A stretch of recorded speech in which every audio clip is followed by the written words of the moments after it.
Oke, baik. Kita mulai kuliah kita pada pagi hari ini. Assalamualaikum warahmatullahi wabarakatuh. Waalaikumsalam warahmatullahi wabarakatuh. Alhamdulillah, bersyukurillah, la haula wala quwata illa billah. Pada pagi hari ini kita kembali ke jam normal ya. Setelah minggu lalu kita mengalihkan ke jam siang ya, hanya kondisional saja. Hari ini kita akan melanjutkan materi yang sudah kita bahas minggu yang lalu terkait dengan pusat pertanggungjawaban. Bagaimana yang minggu lalu sudah saya disampaikan bahwa pusat pertanggungjawaban merupakan suatu hal yang wajib dipahami dalam sebuah hierarkis penugasan, yang mana hal tersebut nanti akan mengarahkan job description dari masing-masing pegawai itu mengarah pada sesuatu yang sesuai dengan tupoksinya, ya, tugas pokok dan fungsi, supaya tidak ada lagi pegawai yang saling mencampuri ya urusan pekerjaan dari aktivitas pegawai yang lain. Nah, selain itu juga nanti di dalam pusat pertanggungjawaban ini tentunya akan digunakan sebagai sebuah dasar, sebagai sebuah acuan untuk melakukan penilaian atas kinerja. Karena bagaimanapun juga kinerja seorang pegawai saat ini itu harus terukur, ya. Karena organisasi pasti punya tujuan. Kalau nanti kinerjanya tidak terukur, maka ketika tujuan itu tidak tercapai, maka kita tidak mengerti dari mana penyebabnya. Nah, oleh karena itulah maka ada seperangkat cara yang mana itu digunakan untuk mencoba mengklarifikasi dan mengklasifikasi beberapa hal di dalam pertanggungjawaban masing-masing pihak. Kalau kemarin kita sudah bahas secara menyeluruh dalam sebuah pusat pertanggungjawaban, hari ini kita akan mencoba melihat pusat pertanggungjawaban dari perspektif laba saja. Karena dari pusat pertanggungjawaban itu kemarin kita sudah membahas bahwa ada berbagai macam jenis pusat pertanggungjawaban, mulai dari biaya, pendapatan, laba, dan investasi. Minggu lalu kita sudah membahas itu, yang mana itu adalah bagian dari sebuah struktur yang ada di kelompok sistem pengendalian manajemen. Ya. Nah, ketika kita bicara pengendalian, tentunya di situ harus jelas aspek-aspek yang memang akan dikendalikan. Ya. Maka dari itulah gambar ini merupakan representasi dari sebuah pengendalian yang menyeluruh. Ya. Representasi pengendalian menyeluruh yang mana gambar ini merupakan suatu kondisi di mana kita harus memahami posisi dari masing-masing. Karena jangan sampai nanti campur. Ya. Kalau nanti campur, maka ya akan sulit nanti mengidentifikasi kelemahan atau kekurangannya. Nah, SPM, ya kita ulang lagi, ini sebenarnya kita sudah bahas minggu yang lalu, dan kita ulang lagi. SPM secara prinsip itu memiliki dua hal penting, dua hal pokok dalam pengendalian itu. Yang mana kita membedakan antara objek yang kita kendalikan, yang masuk kategori struktur itu, dan cara pengendaliannya, yang masuk dalam kategori proses. Ya, jadi objeknya harus jelas, caranya harus jelas. Kalau objek dan caranya itu tidak jelas, ya akan sulit dikendalikan karena kan nggak nampak gitu ya. Nah, supaya jelas maka kita coba identifikasi lebih jauh. Yang ada di dalam struktur atau objek berarti apa? Ya aktivitas. Ya. Aktivitas dalam melakukan pertanggungjawaban. Nah, aktivitas itu ada ukurannya. Ya, makanya ada ukuran prestasi. Nah, minggu lalu sudah kita bahas itu. Nah, kemudian karena di dalam sebuah sistematika organisasi yang harus bertanggung jawab itu meliputi banyak aspek, maka kita akan memecah aspek itu supaya detail. Nah, aspek-aspek itu dipecah berdasarkan kesesuaian antara kendalian yang dilakukan dengan orientasi yang akan dicapai. Nah, di sisi ini kita hanya melihat dari aspek finansial saja dulu. Karena SPM yang kita maksud ini adalah SPM dalam rangka mengendalikan operasional, mengendalikan keuangan. Oleh karena itulah maka kita memecahnya di dalam pertanggungjawaban menjadi 4. Biaya, pendapatan, laba, dan investasi. Kalau misalkan dipecah lebih dari itu boleh, Pak. Boleh, selama ada ketentuan yang mendasari. Nah, 4 hal ini didasari dari sebuah ketentuan, baik itu yang ada di teori, ya buku-buku terkait dengan SPM, maupun beberapa praktisi yang memang secara keuangan itu hanya dikelompokkan menjadi 4 hal ini yang perlu dikendalikan. Nah, lain cerita dengan proses kemarin ya, kita juga sudah bahas proses bahwa di situ merupakan sebuah aktivitas yang terjadi mulai dari awal sampai dengan akhir.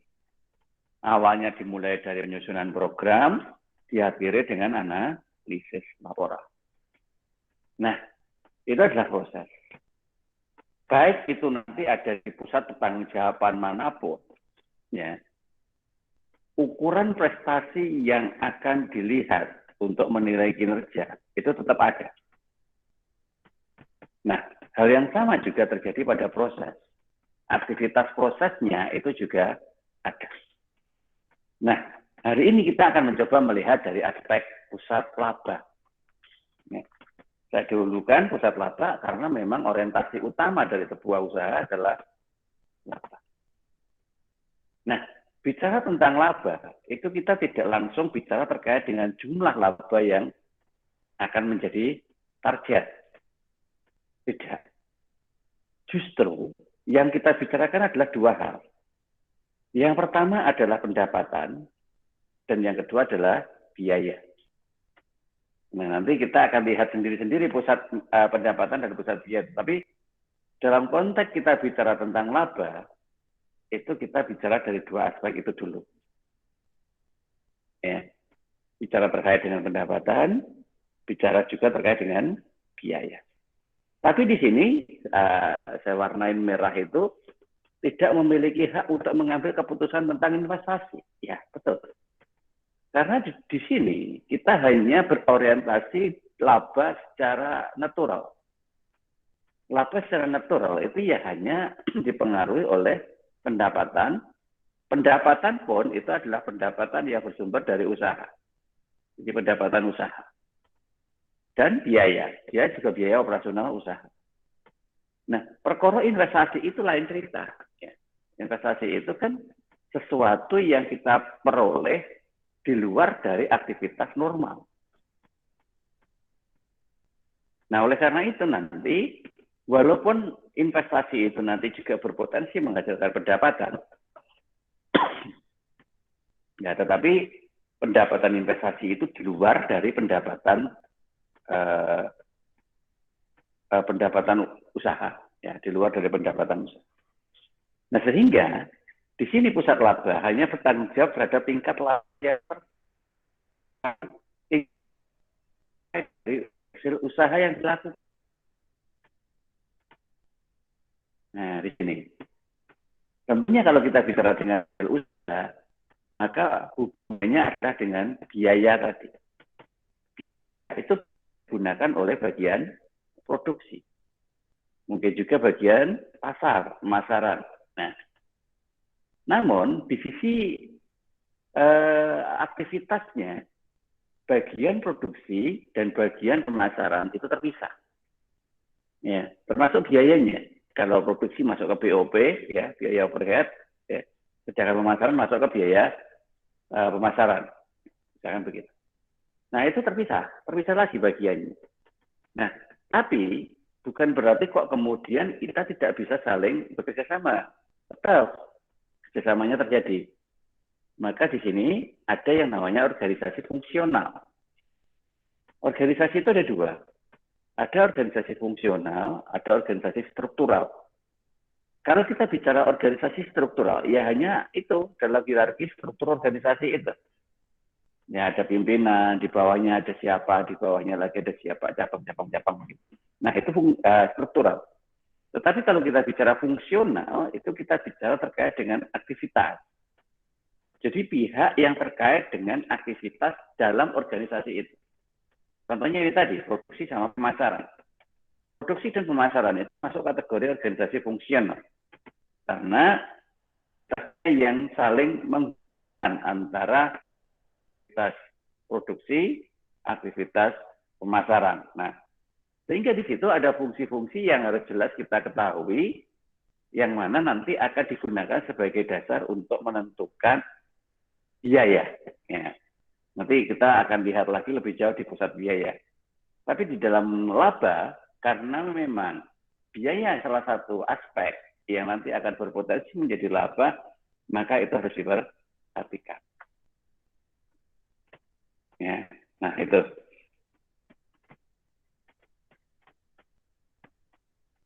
Kemudian,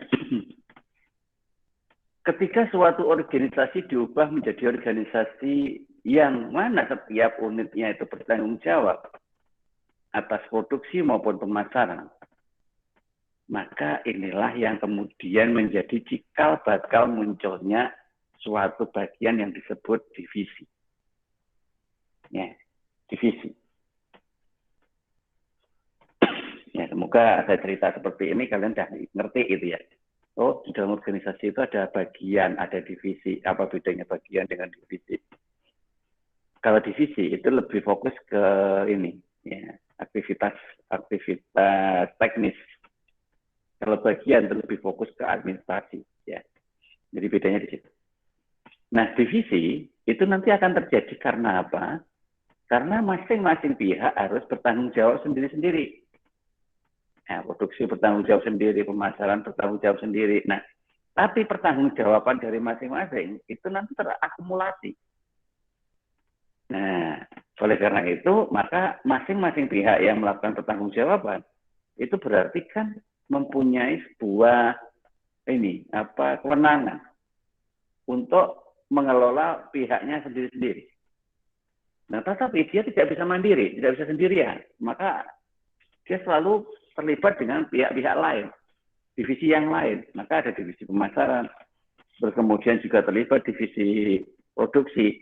Maka proses itu disebut dengan nama divisionalisasi. Nah, begitu ya. Jadi divisionalisasi merupakan sebuah hubungan antar divisi yang bermaksud untuk melakukan koordinasi aktivitas mulai dari perencanaan sampai dengan evaluasi hasil untuk mencapai sesuatu yang direncanakan. Nah, kemudian masing-masing divisi itu akhirnya ada pihak yang mengetuai. Ya, ada pihak yang bertanggung jawab sebagai pemimpin divisi. Kadif gitu ya, kepala divisi. Nah, kenapa? Karena memang masing-masing divisi itu sudah mempunyai tugas yang pasti. Nah, masing-masing tugas itu harus dikendalikan supaya tidak menyimpang dari ketentuan. Maka disitulah ada kepala divisi yang bertugas untuk mengendalikan aktivitas yang ada di masing-masing divisinya. Ya, kenapa? Karena masing-masing divisi sudah diberi kewenangan untuk mengelola sendiri. Ya, seperti itu secara prinsip ini ya. Tapi sejauh mana kewenangannya, seberapa banyak divisinya, nah itu customize ya, tergantung dari unit usahanya. Jadi kita tidak bisa memastikan, oh di sana harus ada divisi apa enggak. Nah, enggak bisa seperti itu, tergantung dari pola usahanya. Divisi hanya dibuat jika, ya pengertiannya ya, harus dipecah aktivitas bagian. Ya, harus ada pemecahan.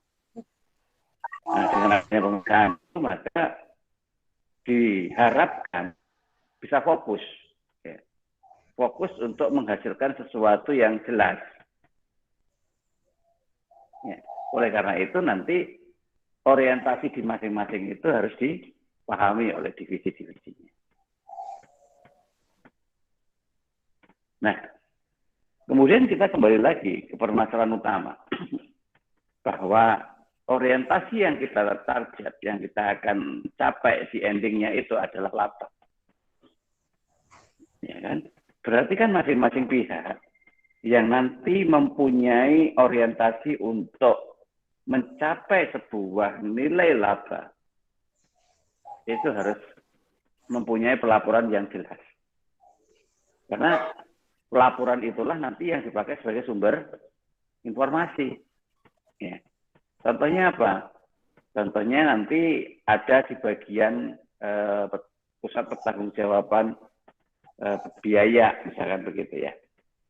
Maka di situ harus jelas seperti apa penggunaan biayanya. Ya, biaya dari segala aspek. Bisa di aspek produksi, bisa aspek pemasaran, ya, atau aspek yang lain. Nah, biaya disitulah nanti yang kemudian akan dipakai untuk memantau bagaimana perkembangannya. Jika biaya itu terindikasi ada peningkatan, maka sesegera mungkin akan dicoba cek seperti apa potensi penghasilan dengan peningkatan biayanya itu. Ya.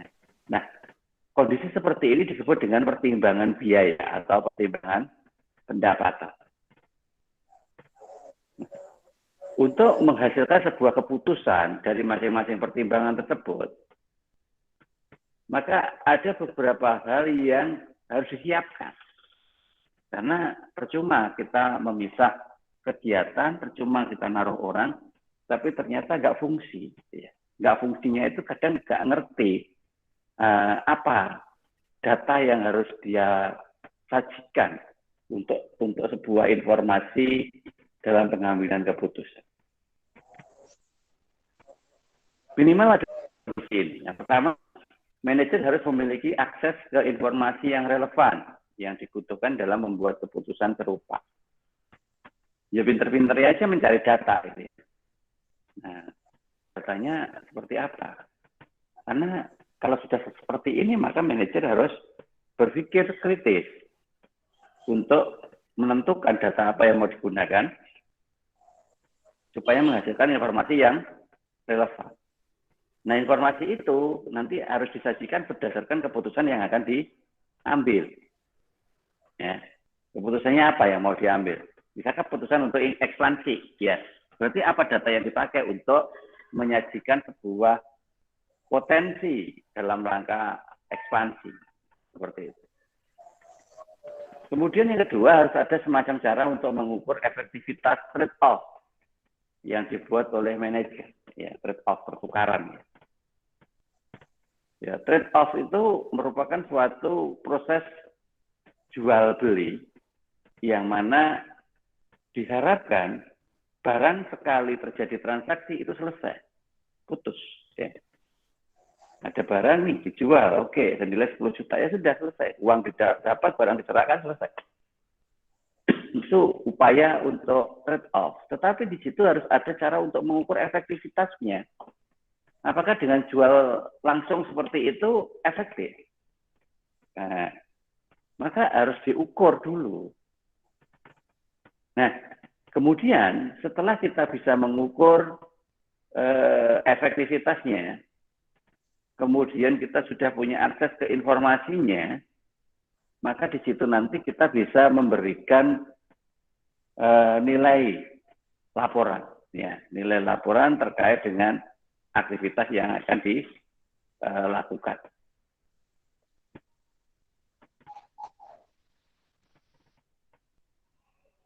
Oke, sampai di sini semoga bisa dipahami ya. Jadi kalau nggak paham, monggo silakan di-unmute speakernya dan menyampaikan. Karena apa yang saya sampaikan sifatnya naratif sekali. Ya. Sehingga harus kita tangkap dengan logika berpikir kita. Karena kita bicara terkait dengan sebuah ketentuan, ya, ketentuan dalam melakukan pengendalian. Nah ini, jadi saya bercerita bagaimana caranya. Nah kalau kalian tidak bisa menangkap dari cerita saya, wah itu ya lepas itu semuanya. Makanya kalau ada yang belum paham terkait dengan apa yang saya ceritakan, silakan ditanyakan. Ya. Nah ini rangkaian masalahnya. Ya. Kita coba contohkan untuk ilustrasi ini ya.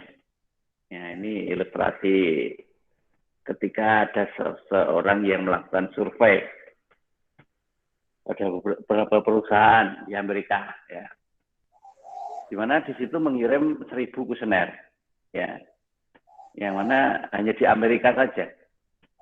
Untuk negara lain, Belanda dan India, ya tidak terlalu diperhatikan, gitu ya. Yang diperhatikan hanya yang ada di Amerika.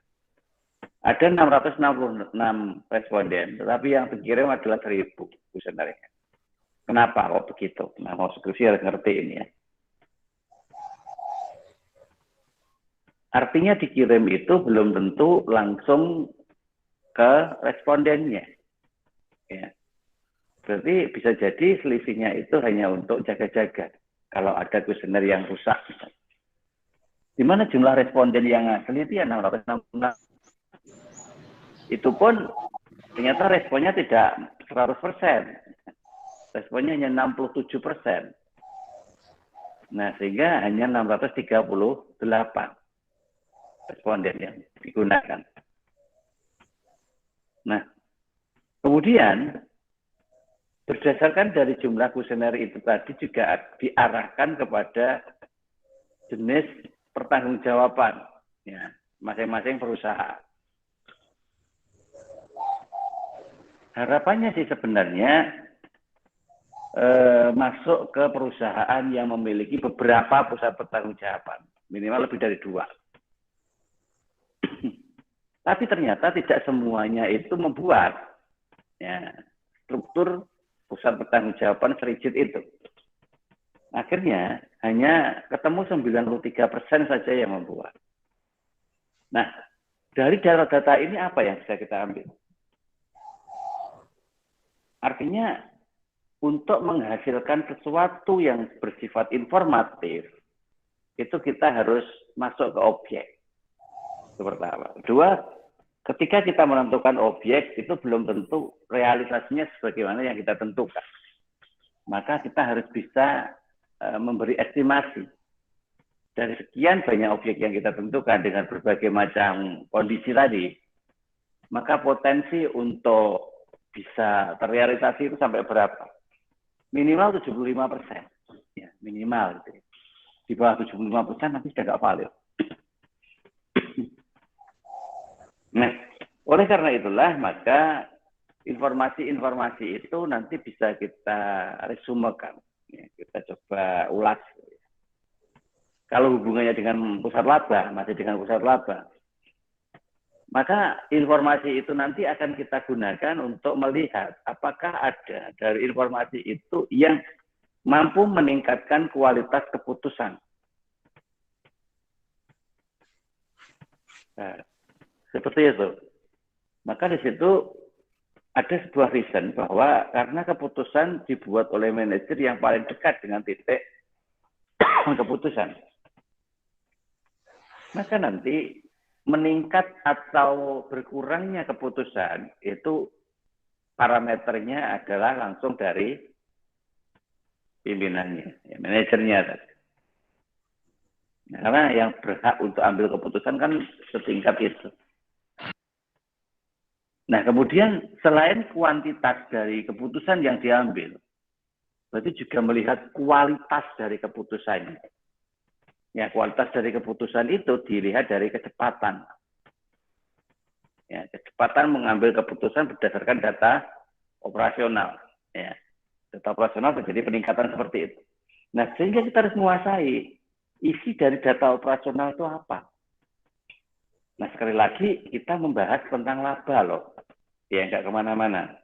Berarti kalian harus bisa menentukan data apa yang kalian butuhkan untuk menentukan tingkat laba. Nah, seperti itu.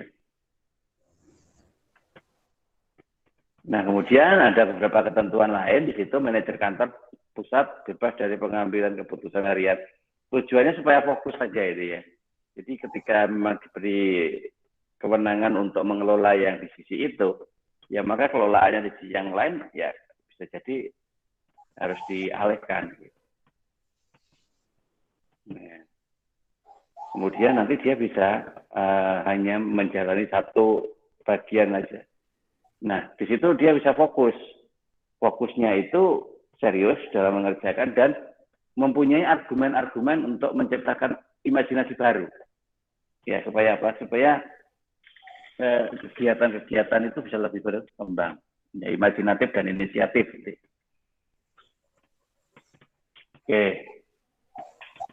Kemudian berikutnya, kita coba menyadari bahwa seberapa pentingkah pusat laba itu harus kita kendalikan. Ya. Di situ ada konteks yang ditulis warna merah, bahwa para manajer itu mendapat pengalaman dalam mengelola seluruh area, fungsional dan manajemen yang lebih tinggi, bisa mendapatkan kesempatan untuk mengevaluasi potensi pekerjaan tingkat yang lebih tinggi pula. Nah, maksudnya apa? Bahwa suatu hasil analisis itu sebenarnya lebih banyak dipengaruhi oleh pengalaman. Ya, pengalaman. Maka belajar dari pengalaman itulah peningkatan demi peningkatan itu menjadi sebuah target. Nah, karena target peningkatannya itu berdasar dari pengalaman, berarti para manajer yang ada di dalamnya itu harus belajar dari pengalaman juga dalam pengelolaannya. Nah, dengan begitu maka dengan sendirinya kemampuan itu akan muncul. Ya. Kemampuan seseorang itu akan muncul. Nah, sehingga kalau misalkan semakin bagus kemampuannya, maka dia bisa jadi dialihfungsikan ke tempat lain yang lebih tinggi. Ya, karena apa? Karena terlihat bahwa kemampuan dia itu sudah layak. Jadi promosi dari jabatan. Nah, itu tidak dilihat dari apa-apanya, yang dilihat hanya kemampuannya dalam menjalani pekerjaan di jabatan sebelumnya. Nah, oleh karena itu harus satu visi dalam penentuannya, bahwa orientasi dari seluruh aspek itu agar endingnya atau bermuara pada laba. Gimana caranya laba itu bisa terus meningkat. Nah, sehingga nanti kalau kita akan mencoba memberikan informasi terkait dengan pusat laba, maka bagaimana yang dulu pernah kita bahas, bahwa harus dibacakan maksud dari nilai laba tersebut. Maksud ya, bukan jumlah dari laba yang ada di laporan laba ruginya. Bukan jumlahnya, tapi maksudnya apa. Ya. Maksud itu nanti baru bisa dilihat kalau kita membaca dengan profitabilitas. Ya, rasio profitabilitas. Nah, sehingga masing-masing komponen itu akan terlihat berhubungan atau tidak. Semakin dia itu banyak berhubungan, profitabilitasnya semakin naik, maka pusat laba di situ semakin berhasil. Nah, seperti itu, ya. Tapi bagaimanapun juga kita harus berhadapan dengan orang. Pasti itu ya. Ya kalau orang itu orang yang bisa atau berbudaya untuk dikritik gitu ya. Kadang ada orang yang anti kritik. Sehingga niat kita mengkritik itu adalah untuk mencoba memberikan masukan. Tapi ditangkapnya itu lain.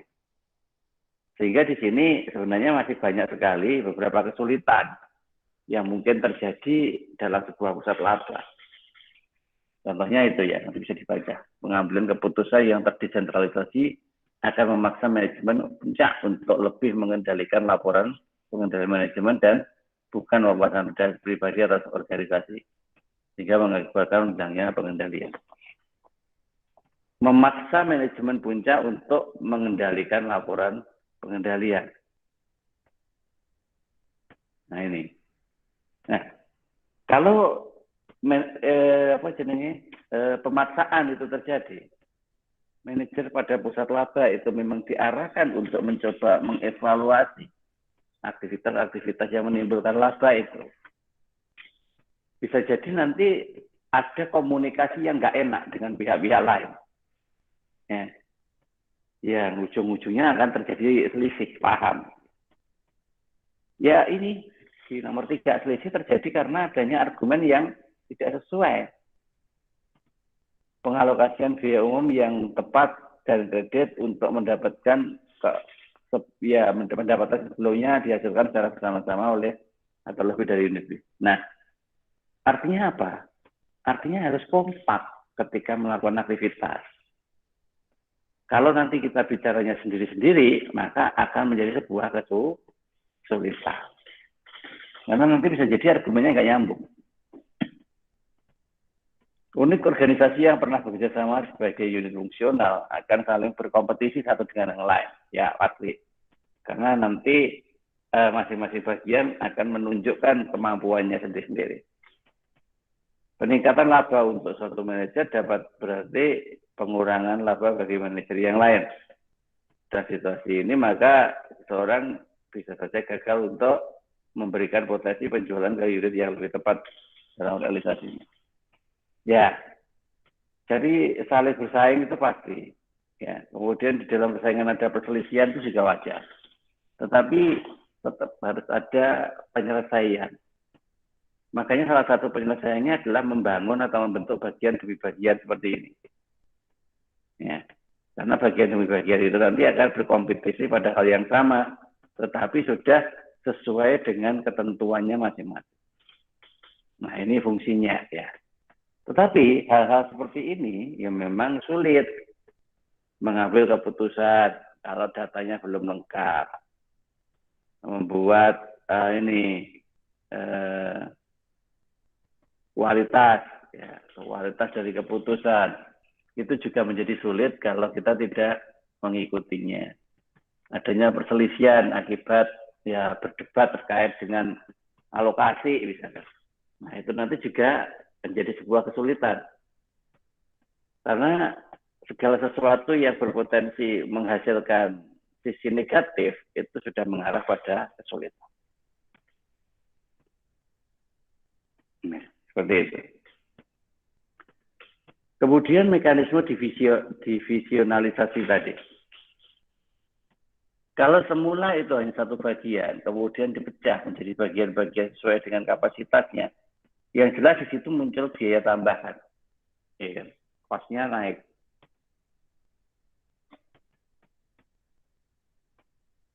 Ya, itu terlepas dari ada atau tidak adanya ini ya, penambahan jumlah pegawai atau aktivitas atau pekerjaan yang ada di dalamnya.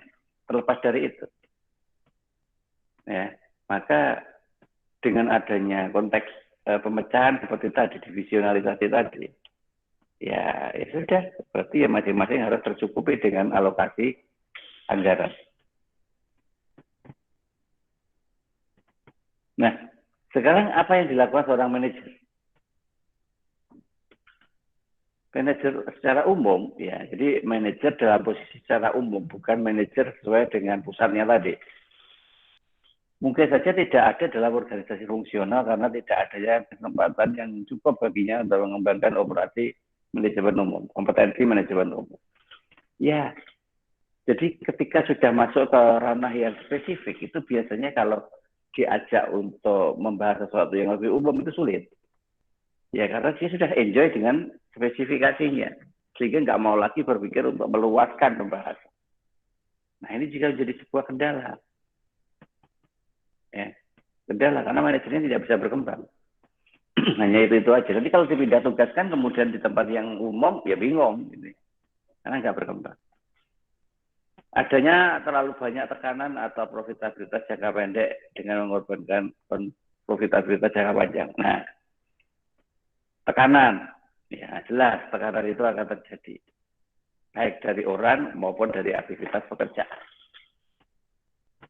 Nah, namun tekanan itu harus kita hadapi. Ya, kalau memang terpaksa itu kemudian membutuhkan biaya lagi, ya sudah, nggak apa-apa dibiayai. Tapi konsekuensinya adalah mengorbankan profitabilitas. Nah, prinsipnya tidak ada sistem itu yang memuaskan untuk memastikan bahwa optimalisasi laba dari masing-masing laba akan mengoptimalkan laba perusahaan secara menyeluruh. Jadi nggak ada ya sistem yang kemudian pasti perfect. Gitu. Oleh karena itu harus selalu kita update sistemnya itu untuk disesuaikan. Nah, itu teks dasarnya.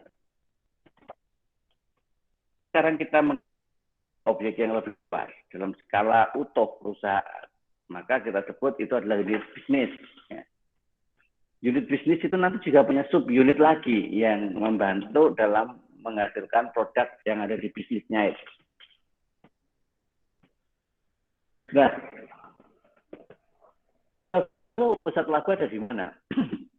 Kalau memang ada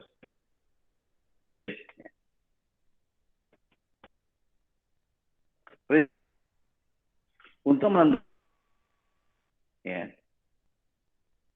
kita menentukan juga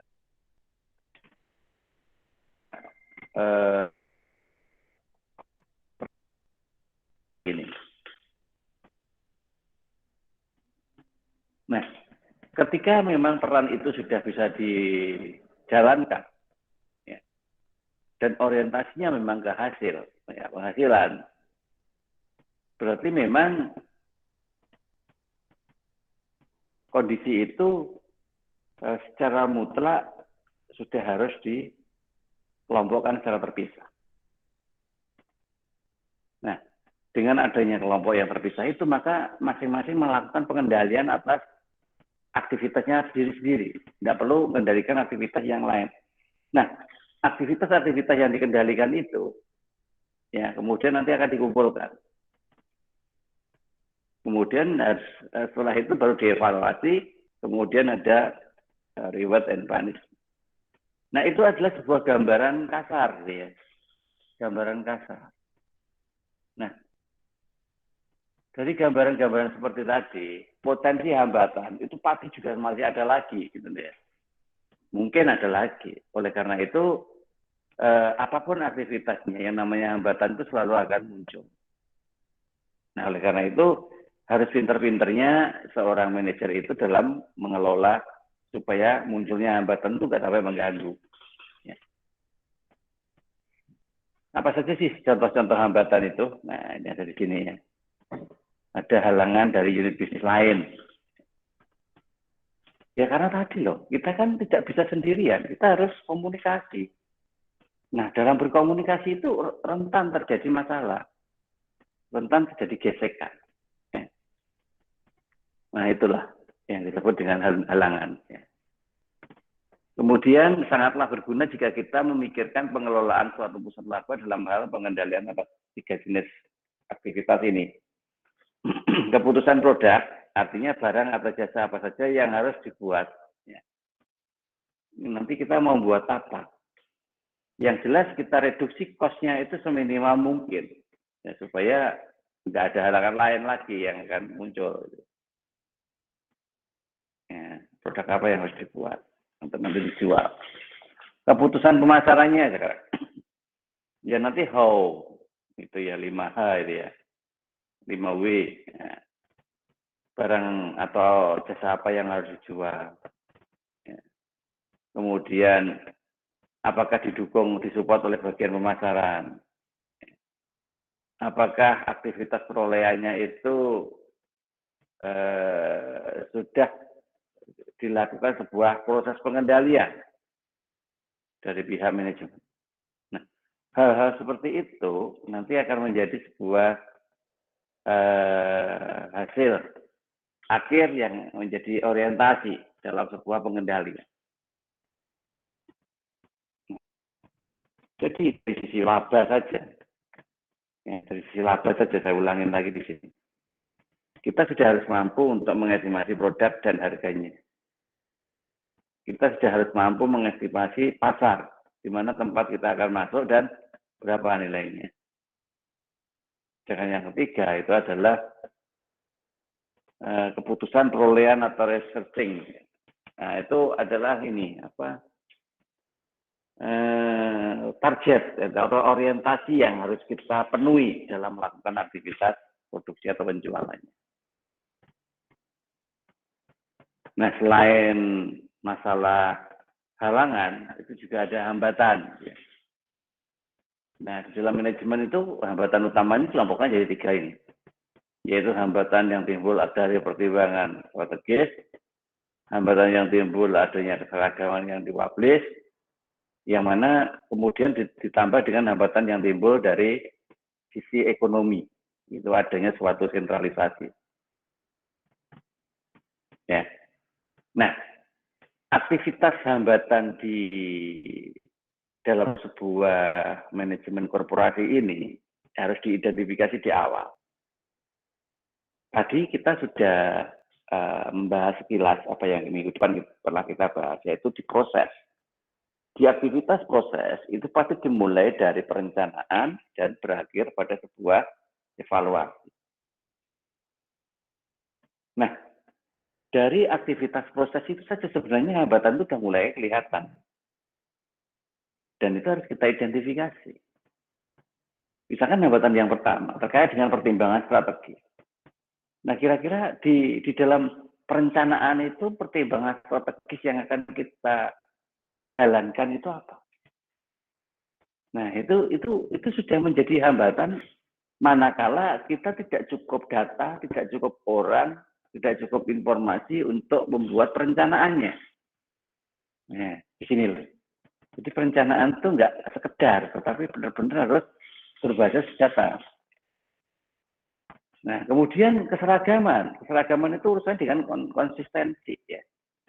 Konsistensi proses. Ya biasanya jadi masalah ketika tidak punya yang namanya SOP, ya, standar operasional. Makanya dibuatlah SOP supaya hambatan di sini bisa direduksi.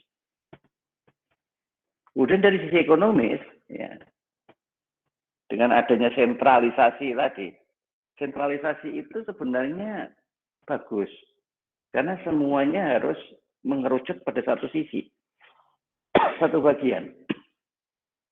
Kayak semua yang kita bahas di dalam SPM tadi kan mengerucutnya ke SPM. Ya. Jadi sentralisasinya itu ada di SPM-nya. Nah, sehingga apa saja yang harus dilakukan aktivitas-aktivitasnya dalam melakukan SPM. Nah, itulah bagian-bagian yang ada di dua hal tadi. Ya. Ada di struktur dan ada di proses. Nah, di situ. Nah, ketika masing-masing itu sudah mempunyai aktivitas, ya, maka orientasi dari aktivitas itu yang harus bersentral dengan keseragaman pola atau cara. Jadi SOP kan semuanya supaya di orang ganti dan tujuannya sesuai dengan program strategis yang direncanakan. Nah, di luar dari kegiatan bisnis sebenarnya ada lagi jenis-jenis pusat laba yang lain. Ya. Unit fungsional, pemasaran, manufaktur, ya, unit pendukung dan pelayanan.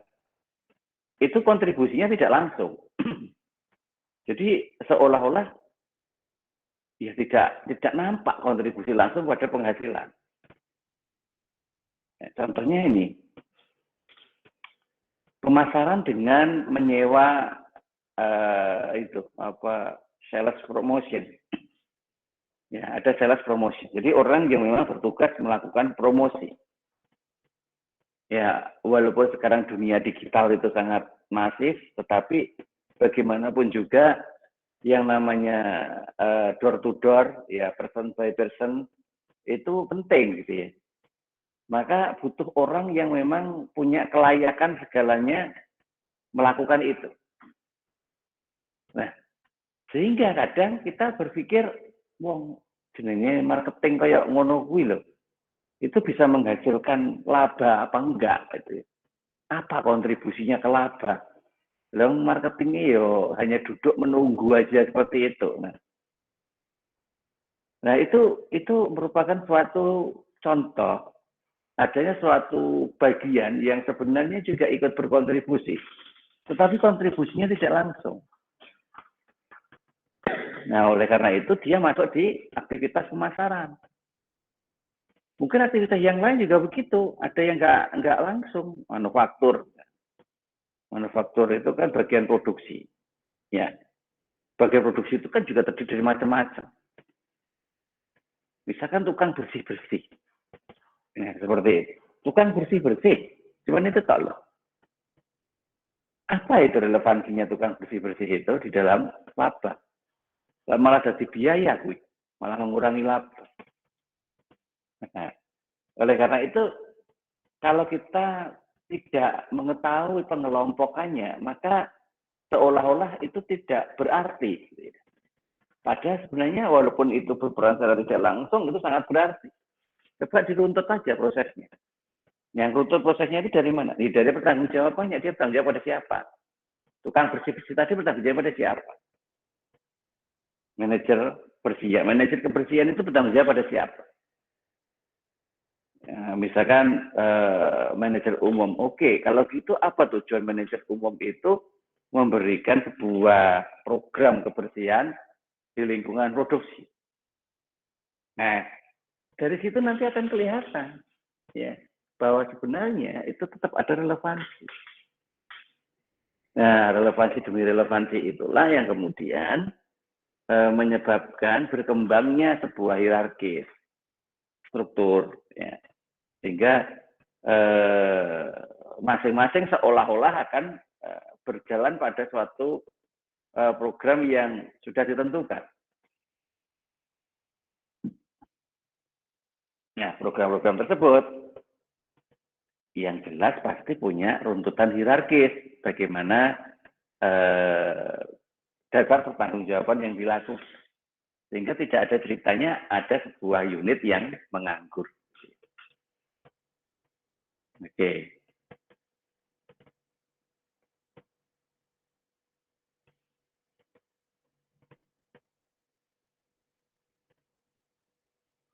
Nah, kemudian ketika misalkan kita punya suatu organisasi yang sudah berjalan dengan baik, SPM juga sudah berjalan bagaimana tentuannya. Kemudian organisasi kita ini berhubungan dengan organisasi lain. Nah, masalahnya justru ada di sini mungkin. Ya. Ketika organisasi lain yang kita ajak berhubungan itu tidak memiliki standarisasi prosedur yang sama dengan tempat kita. Nah, oleh karena itu maka sebelum kita memutuskan untuk ini bekerja sama dengan organisasi lain, maka kita harus pahami dulu karakteristik usaha dari organisasi itu. Jadi jangan sampai malah kenalnya itu setelah berproses. Gitu. Nanti di situ akan rentan terjadi gesekan. Ya contohnya seperti ini. Ada suatu perusahaan yang mana punya cabang. Ya, cabang kan tentunya pasti bertanggung jawab pada induk. Ya. Namun antara induk dan cabang itu mempunyai budaya organisasi yang beda. Katakanlah induknya itu ada di Jepang, ya, cabangnya ada di Indonesia. Orang Jepang itu punya budaya kerja yang luar biasa seperti itu. Tetapi kalau di Indonesia nggak bisa diterapkan seperti itu. Nah, oleh karena itu maka kondisi yang ada di Indonesia itu ya menyesuaikan apa yang menjadi budaya di Indonesia. Termasuk mungkin di bagian pemasaran produk ini. Wilayah geografisnya Indonesia tidak sama dengan Jepang. Geografisnya Indonesia itu sangat luas. Jepang sempit gitu ya. Jadi satu hari aja ngelilingin Jepang itu udah nyampe misalkan begitu. Nah, oleh karena itu mungkin target yang dilakukan di Jepang untuk melakukan pemasaran dalam one day service itu sulit diterapkan di Indonesia. Nah, seperti itu.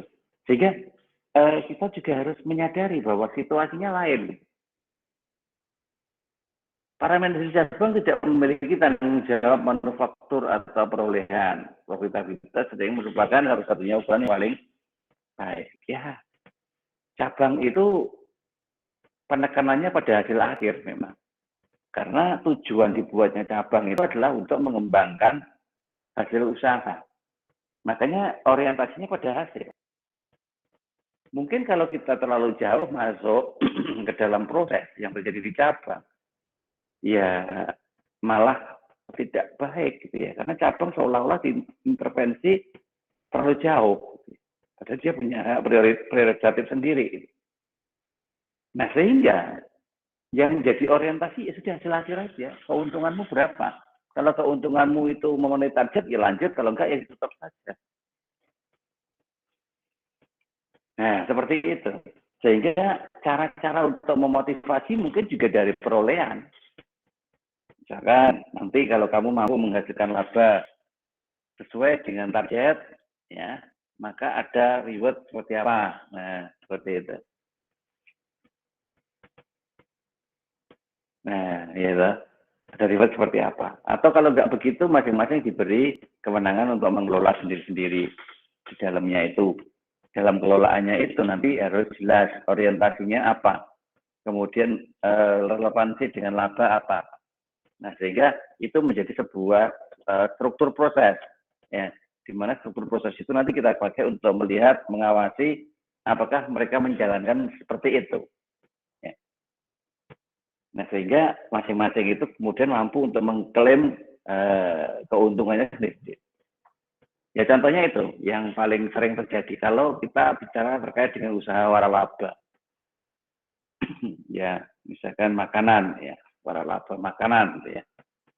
Maka masing-masing tempat itu diberi kewenangan untuk menentukan keuntungannya sendiri-sendiri. Ya, sehingga masing-masing cabang atau masing-masing tempat sub itu tadi itu kemudian menjadi pusat laba sendiri-sendiri, gitu. Ya, jadi tidak lagi ada di induk pusat labanya. Induk hanya ngawasi nanti prosesnya. Nah, sehingga pusat labanya ada di masing-masing bagian. Nah, oleh karena itulah maka ukuran dalam menentukan laba itu harus jelas. Ya. Insya Allah ini kita sudah pernah bahas ketika dulu pernah kuliah di manajemen keuangan, ya. Profitabilitas. Nah, profitabilitas kan ukuran untuk menentukan sebenarnya kinerja keuangannya itu profitable atau tidak. Nah, kalau di manajemen keuangan kemarin kita bahasnya secara kinerja keuangan. Tapi kalau di SPM, nah kita bahasnya secara manajemennya, manajerialnya. Nah, sehingga seperti ini contohnya. Pengukuran kinerja manajemen yang memiliki fokus pada hasil kerja para manajer. Nah, hasil kerja itu kan nanti dilihat, itu kan ada apa namanya job disk-nya tadi kan. Job disk-nya itu nanti kan ketahuan. Job disk itu nanti ada ukuran masing-masing. Oh, untuk job disk ini ukurannya seperti ini. Dia harus bisa melakukan ini. Nah, kemudian kalau kita sambungkan pada keuntungan atau pada profitnya usaha, maka kita lihat runtutannya dari dua sisi tadi, dari sisi strukturnya dan dari sisi prosesnya. Dari sisi struktur kita melihatnya dari sisi pembagian tenaga kerja untuk menangani masing-masing aktivitas. Apakah cara membagi tenaga kerja untuk menangani aktivitas itu sudah the right man on the right place atau belum? Ya. Jadi orangnya benar, tempatnya juga sesuai, seperti itu. Nah, sedangkan kalau lihat dari sisi proses, ya itu melihat aktivitas. Apakah aktivitasnya sudah terencana atau belum? Sudah terstruktur atau belum? Nah, dari situlah nanti masing-masing bisa diukur. Kalau sudah, maka akan seperti apa? Kalau belum, akan jadi seperti apa? Nah, sehingga orientasi akhir pada kinerja utama, ya, itu nanti akan terlihat. Ya, akan terlihat. Gitu. Jadi, di sini beda ya, mengukurnya nggak seperti yang di manajemen keuangan atau di ALK, kita pakai ROA. Ya, return on asset oke, cuman itu kan kinerja keuangan. Tapi sekarang kita mencoba melihat kinerja personal. Ya. Nah, seperti itu. Jadi kinerja keuangan ya oke, cuman itu di sisi yang lain. Tapi sekarang kita harus ngerti juga bagaimana kinerja personalnya. Nah, kemudian ada juga ukuran tentang kinerja ekonomis. Ya. Yang memiliki fokus pada bagaimana kinerja pusat laba sebagai suatu entitas. Ya, ini berarti teori entitas yang kita pakai ya. Ya, masih ingat enggak? Ya, semoga masih ingat ya. Teori entitas. Di mana orientasi yang kita peroleh adalah aset kalau di teori entitas. Nah, sehingga ukuran dari kinerja adalah seberapa banyak penambahan dari aset antar waktu, antar tahun lah paling enggak. Sehingga kita ngamatinya di laporan perubahan modal nanti. Dari laba yang dihasilkan itu berapa yang dipakai untuk menambah modal. Ya. Kemudian penambahan modal itu terus tumbuh atau tidak. Nah, sehingga pusat laba yang di situ harus dilakukan adalah mencoba memberikan ilustrasi, atau kalau sudah muncul, sudah ada uangnya, berarti memberikan proyeksi prosentase atas pembagian laba, yang tentunya dividen tidak boleh kita ubah, ya. Dividen tidak boleh kita ubah. Tetapi dengan asumsi kita tidak mengubah dividen atas pembagian laba, seberapa besar yang bisa dipakai untuk laba ditahan, ya, yang nanti menambah ke modal. Semakin besar mampu untuk memberikan tambahan modal ke laba ditahan itu tadi, maka kinerja ekonomis dari bagian tersebut semakin baik. Nah, inilah ukuran profitabilitas. Ya. Jadi beda ya, beda. Jadi kita tidak lagi mengukur dari sisi angka. Nah, kalau begitu mekanismenya sangat subjektif ya, Pak? Iya, betul. Mekanismenya sangat subjektif. Makanya tadi saya berulang kali mengatakan, di situ harus ada indikator. Indikator pengukuran. Jadi indikatornya apa? Kalau ada indikator, insya Allah walaupun subjektif, tetapi masih konsisten. Gitu. Nah, kalau sudah subjektif nggak punya indikator, ya kan suka-suka kalau begitu itu namanya. Pas jenenge orangnya kenal dekat, dia nilainya bagus ya. Kalau nggak kenal dekat, ya nilainya asal. Ya kan suka-suka, itu tidak fair. Nah, makanya perlu di situ indikator untuk mencoba melihat apa aja indikatornya. Nah, di sini. Contribution margin merupakan suatu nilai yang menunjukkan spread atau rentang antara pendapatan dan biaya. Iya, contribution margin. Jadi mirip-mirip dengan laba kotor. Jadi kita melihat mampukah pengendalian biaya itu dilakukan. Nanti di pusat biaya, ya. Mampukah itu dia melakukan. Kemudian di pendapatan juga begitu. Mampukah dia meningkatkan. Nah, kemudian spread-nya sampai seberapa jauh antara pendapatan dan pengeluaran. Nah, itu indikator untuk pengukurannya. Nah, jumlahnya terus berapa kalau begitu, Pak? Nah, itu yang beda-beda. Nggak bisa kita memastikan, karena memang nggak ada ukuran baku terkait dengan jumlah margin. Ya, itu tergantung dari kebijakan masing-masing. Yang penting kita sudah ngerti bagaimana cara mengukurnya.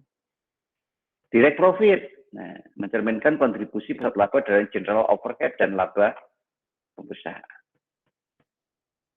Nah, kontribusi pusat laba dalam general overhead. Ya, apa itu?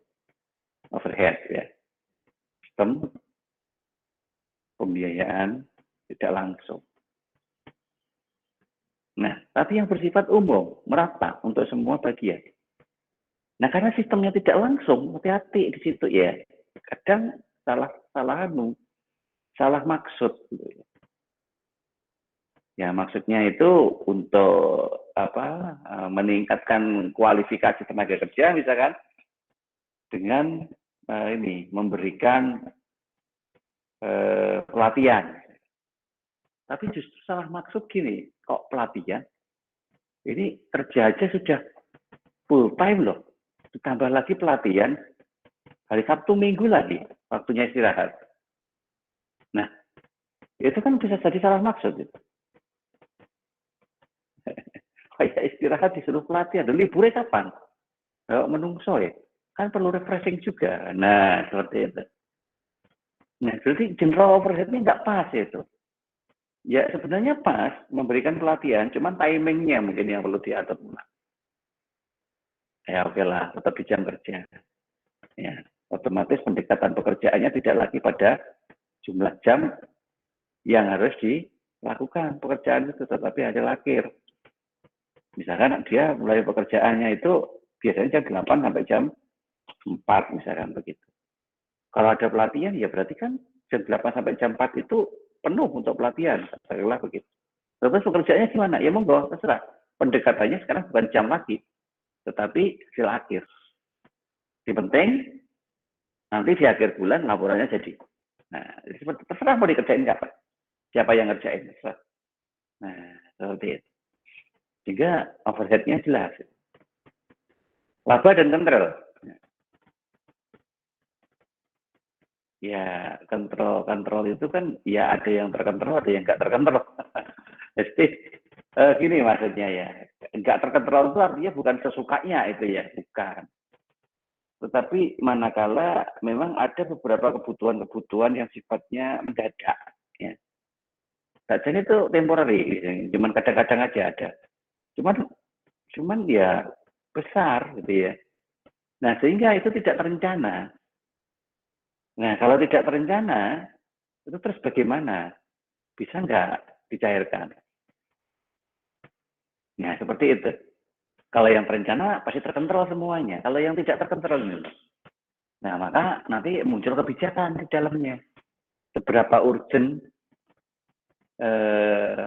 aktivitasnya yang mendadak itu tadi. Kalau memang urgent ya mau nggak mau harus terbayarkan, terus cair. Perkara nanti kemudian anggaran ini jadi lebih dari anggaran yang direncanakan itu urusan lain, ya. Karena memang ada penjelasan yang bisa kita gunakan untuk argumen. Kemudian pendapatan kotor tadi ya, dan pendapatan bersih ya sekarang. Yang tadi kita masuk ke pendapatan kotor, sekarang kita masuk ke yang bersih. Ya. Perusahaan mengukur kinerja keuangan laba domestik berdasarkan bottom line, jumlah pendapatan bersih setelah pajak. Nah ini penting after tax, CAT. Nah di situ karena apa? Karena sudah kelihatan semua operasional yang dikeluarkan. Sehingga dari pendapatan itu sebenarnya keuntungannya berapa?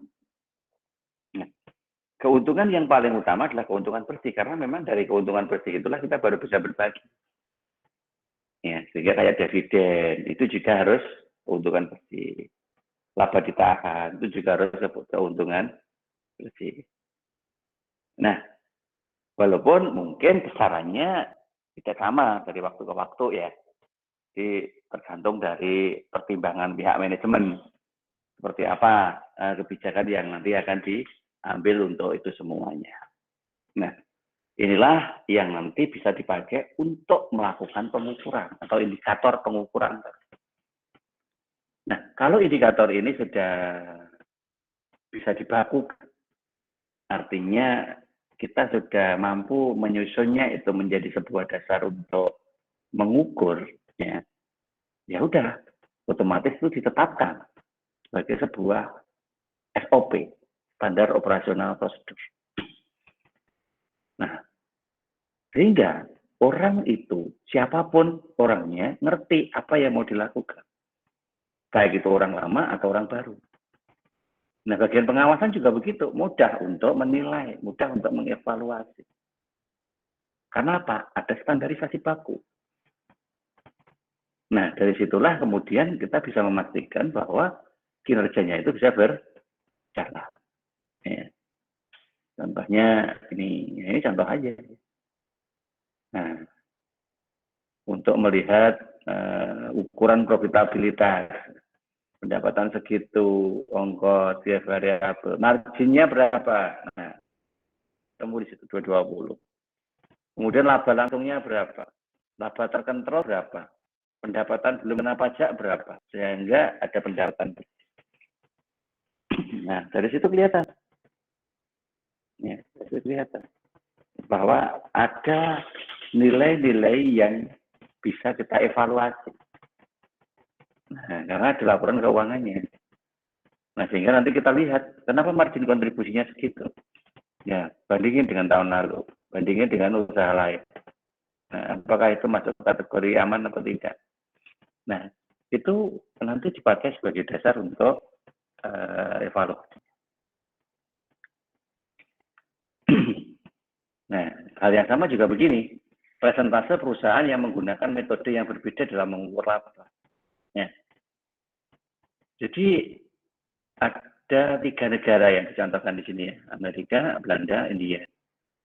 Itu ternyata ini cara pengukuran laba itu yang paling detail ya, paling konsisten melakukan itu ada di Amerika. Ini jelas karena sentranya bisnis ada di sana ya. Nah, kemudian ada beberapa jenis biaya yang dipakai untuk mengukur laba. Artinya biaya-biaya inilah nanti yang pasti harus muncul sebagai pengurang dari pendapatan. Contoh satu, beban penyusutan, depresiasi. Ya. Jadi 98% yang ada di situ, 98% dari perusahaan yang ada di masing-masing negara itu melakukan pengukuran depresiasi. Kemudian pengeluaran tetap oleh pusat laba. Jadi pusat laba punya pengeluaran tetap apa? Nah, itu kalau di Amerika ada ukurannya. Jadi 99% perusahaan yang ada di sana itu melakukan itu. Jangan Belanda dan India tidak melakukan. Tidak menerapkan itu. Kemudian pengukuran biaya administrasi umum dan alokasinya ke pusat laba. Amerika juga sama. Dia melakukan sangat banyak sekali. Tapi Belanda masih sedikit. India malah tidak.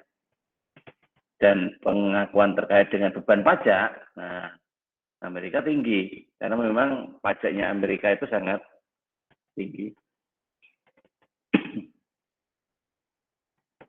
Nah, di sini beberapa ketentuan informatif ya yang diambil dari berbagai negara ya terkait dengan pengukuran laba. Nah, sekali lagi saya sampaikan bahwa mengukur laba di sini karena ranahnya adalah SPM itu bukan dalam sebuah nilai angka, tetapi dalam sebuah nilai ini kesesuaian antara indikator dengan realitas. Ya, kalau indikatornya itu sudah ditentukan dan realitasnya itu sudah menyentuh dari indikator itu, berarti apa yang menjadi sebuah orientasi dalam pengukuran itu terlihat. Ya. Sehingga kita bisa membuat rekapitulasi hasil dari capaian. Nah, capaian itulah nanti yang dipakai untuk menilai apakah indikator itu masih terus dilakukan atau tidak. Progres aktivitasnya itu bisa dipakai untuk mendasari SOP atau tidak. Kalau memang tidak sesuai, ya berarti ada penyesuaian. Nah, seperti itu kira-kira yang bisa kita bahas terkait dengan pusat laba. Oke, monggo. Kalau ada yang mau ditanyakan, silakan.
Pak Arif, speakernya masih di mute loh. Oh iya, saya ngomong tadi masih mute ya.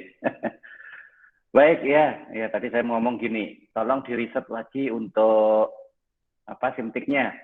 Ya, bagi Mbak Alfi mungkin kalau nggak bisa tolong di-reset lagi. Yang lain, kalau memang sudah bisa oke. Yang nggak bisa coba di-reset lagi simtiknya. Ya. Kalau belum bisa lagi, ya nanti di WA ke saya. Nggak apa-apa, nanti saya akan masuk sebagai pihak yang mengabsensikan. Ya. Memang nyatanya masuk. Oke, insya Allah kita ketemu lagi minggu depan kalau memang tidak ada yang ditanyakan di pembahasan manajemen laba.